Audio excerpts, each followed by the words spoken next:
આજે વાત કરીશું પાર્ટ ઓફ સ્પીચ એટલે શબ્દભેદ, જેમાં સૌથી પહેલા ઇંગ્લિશ વાક્યોમાં કયા શબ્દને ઇંગ્લિશના ગ્રામરની દ્રષ્ટિએ કયા નામે ઓળખાય તે માટે આજના ટોપિકની હેલ્પ લઈશું અને આ તમામ શબ્દોને ટોપિકના અંતે ઓળખવાનો પ્રયત્ન કરીશું.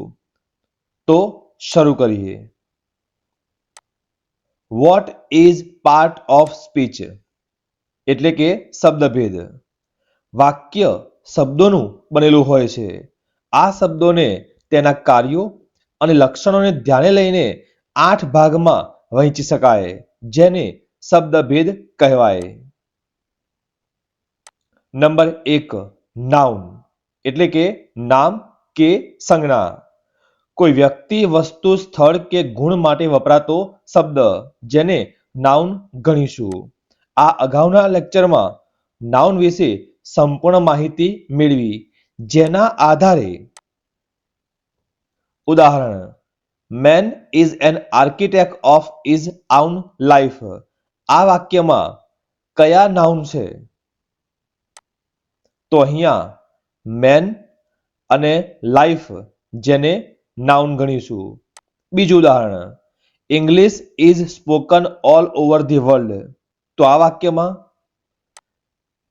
ઇંગ્લિશ અને વર્ડ, જેને નાઉન ગણીશું. ત્યાર પછી બીજું પ્રોનાઉન એટલે કે સર્વનામ. નામના બદલે વપરાતો શબ્દ, જેને પ્રોનાઉન ગણીશું. આ અગાઉના લેક્ચરમાં પ્રોનાઉન વિશે સંપૂર્ણ માહિતી મેળવી, જેના આધારે ઉદાહરણ Rakesh told his parents that he would take care of them in their old age. તો આ વાક્યમાં કયા પ્રોનાઉન છે ઓળખી બતાવો. તો અહીંયા હિઝ, હી, ધેમ, ધેર જે પ્રોનાઉન ગણીશું.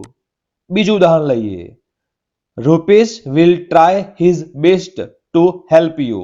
આ વાક્યમાં તો અહીંયા હિઝ અને યુ જે પ્રોનાઉન ગણીશું.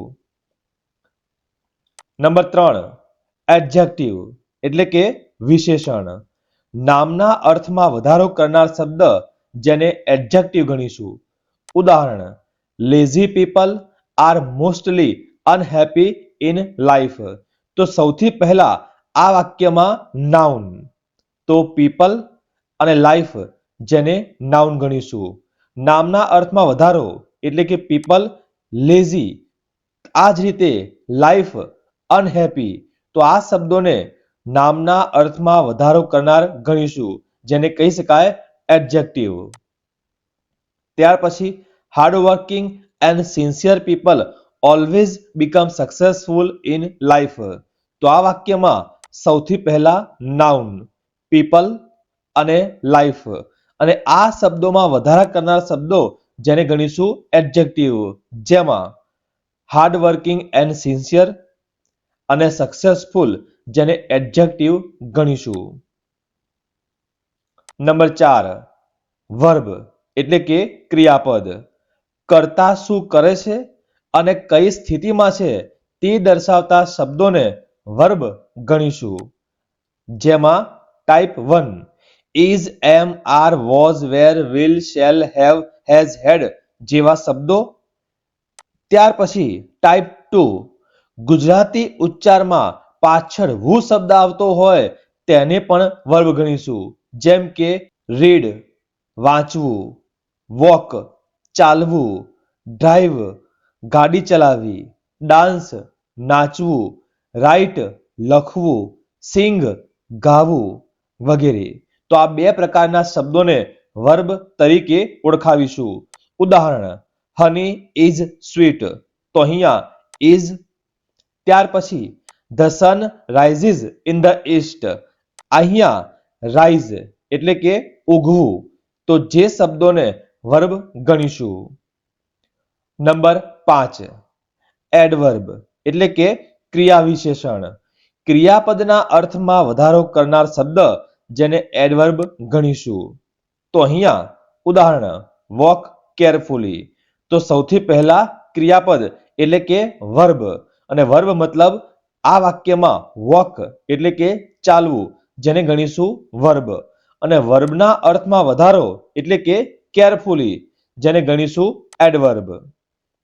સી સિંગ્સ વેલ, જેમાં સિંગ જે ગણીશું વર્બ અને વેલ જે ગણીશું adverb.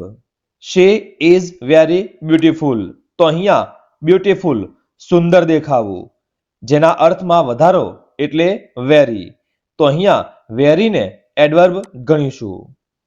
C run very fast, અહીંયા રન એટલે કે દોડવું વર્બ, તેના અર્થમાં વધારો એટલે કે ફાસ્ટ, જેને એડવર્બ ગણીશું.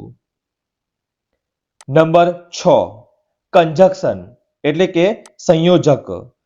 જે શબ્દ, શબ્દો, શબ્દ સમૂહો, ઉપવાક્યો કે વાક્યોને જોડવાનું કામ કરે તેને કંજક્શન ગણીશું. ઉદાહરણ જયા એન્ડ માયા આર સિસ્ટર્સ, તો અહીંયા જયા અને માયા બે શબ્દોને જોડનાર એન્ડ. તે જ રીતે he worked hard but he failed, તો અહીંયા બે અડધા વાક્યોને જોડે છે બટ, તો જેને કંજક્શન ગણીશું. નંબર 7 પ્રિપોઝિશન નામયોગી અવયવ. તે મોટે ભાગે નામ કે સર્વનામની પહેલા મૂકવામાં આવે છે. જેનો વાક્ય સાથે સંબંધ હોય છે તેને પ્રિપોઝિશન ગણીશું. જેમાં he jumped into the river, તો અહીંયા into. the cat sat on the table, અહીંયા on. આ પ્રકારના શબ્દોને પ્રિપોઝિશન ગણીશું. નંબર 8 ઇન્ટરજેક્શન ઉદ્ગારવાચક શબ્દો. લાગણી વ્યક્ત કરવા માટે વપરાતા શબ્દો જેને ઇન્ટરજેક્શન ગણીશું. ઉદાહરણ ઓહ ઇટ્સ યુ, અહીંયા ઓહ શબ્દ. તે જ રીતે alas the poor man lost his purse, તો અહીંયા અલાસ જે દુઃખની લાગણી વ્યક્ત કરવા માટે ગણીશું. તો આ શબ્દોને ઇન્ટરજેક્શન કહી શકાય. આ સિવાય મોસ્ટ આઈએમપી એક જ શબ્દ જુદા જુદા વાક્યોમાં નામ, વિશેષણ કે ક્રિયા વિશેષણ તરીકે હોઈ શકે છે. જેમાં I have a fast today, he always travels in the fast train, walk fast or you will miss the bus. તો આ ત્રણેય વાક્યોમાં એક શબ્દ છે ફાસ્ટ. પહેલા વાક્યમાં ફાસ્ટ એટલે કે ઉપવાસ, જેનો સામાન્ય અર્થ ગણીશું નાઉન. બીજા વાક્યમાં ટ્રેન, ટ્રેનના અર્થમાં કરે છે વધારો અને નામના અર્થમાં વધારો, એને કહી શકાય adjective.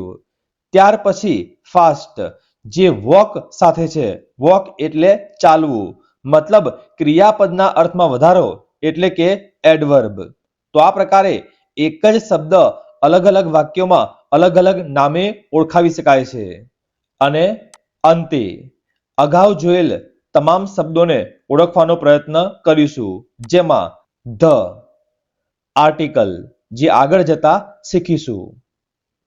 Main noun. Old tried જે મેનના અર્થમાં વધારો એટલે કે એડજેક્ટિવ. વોઝ સિટિંગ, અહીંયા verb. Under preposition. A article, tree noun, and conjunction. Waiting રાહ જોવી વર્બ, તેના અર્થમાં વધારો પેશન્ટલી મતલબ adverb. For preposition his pronoun, son noun અને અરાઇવ આવવું એટલે વર્બ. તો આ પ્રકારે આ ટોપિકના ઉપયોગથી અંગ્રેજીના કોઈ પણ વાક્યમાં તમામ શબ્દોને તમે 8 ભાગમાં વહેંચી શકો છો અને દરેક ભાગને ઓળખાવી શકો છો. આવા જ ES સંલગ્ન તમામ ટોપિક માટે સબસ્ક્રાઇબ કરો. જલ્દી મળીશું નવા વિડીયોમાં.